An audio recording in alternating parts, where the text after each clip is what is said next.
Hi everybody, can everybody in the back see? Yep. Brilliant, that's great. Thanks for coming along tonight. I know these presentations can sometimes drag on a bit, so try and keep this short. It shouldn't be longer than 5 minutes. Hello to everybody joining us by video conferencing, and I've got some refreshments for afterwards, so we'll do questions at the end. Is that okay? Yeah. Great. So, one of my roles here at O Street is... Sorry, you just left this in the shop. Brilliant, thanks. That's great. It's Sonia, right? Sonia, would you mind terribly waiting for 5 minutes? Sure. This should interest you, hopefully. Where was I? Okay, one of my roles here at O Street is to nurture client relationships and win new business.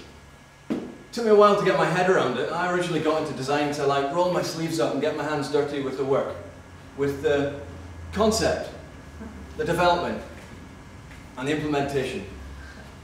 But no matter how good you are at the job, no matter how good your work is, if you can't present yourself, if you can't sell yourself basically, you don't often win the work. So, this is me, David Andrew Freer, age 35, graphic designer, partner in O Street, and no current attachments. Pretty good prospects. But your CV's also not enough to clinch the deal. That's what got me thinking about you, me, and USP. Yeah, it's not you, me, and us.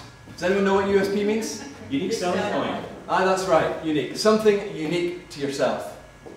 And although we all think we're unique, truth is, you're probably not, or not as much as you think. For example, I ride a fixed gear bike, but so does Neil. I like a Leica, but so does Ed. I love Peter Cheney crime novels. Okay, no one else in the studio likes those. But look at that 50s typeface. Isn't it amazing? The question is, how do you convince a new client you've got something unique? Especially when the first time you meet them, you drop a big bottle of India Pale Ale on their shop floor, which you then need to mop up. You remember that? No, I didn't think so. I looked a bit different. I had a massive beamer. Anyway, this is Sonia.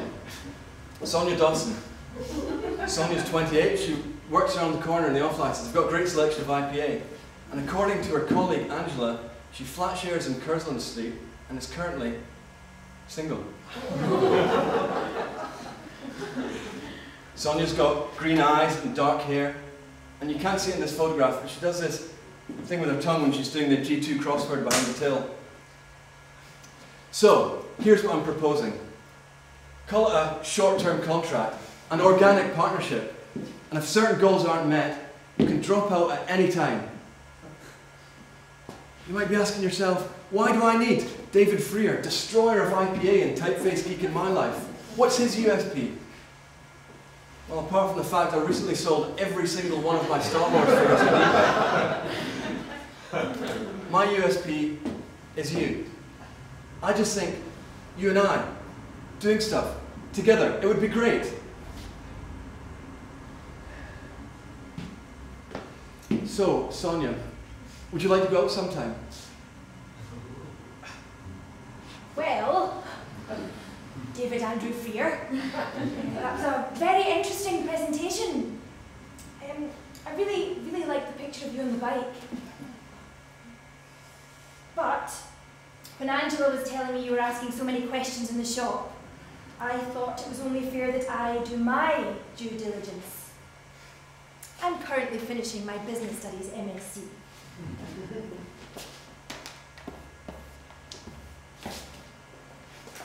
Apparently, your last 3 relationships have ended in notably messy breakups.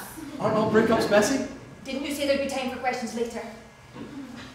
You're very sweet, David, and this is, well, very intriguing. But the thing is, relationships, business or personal, they have to have some kind of positive, I don't know, like, they often start out with very optimistic projections. Promises, assurances.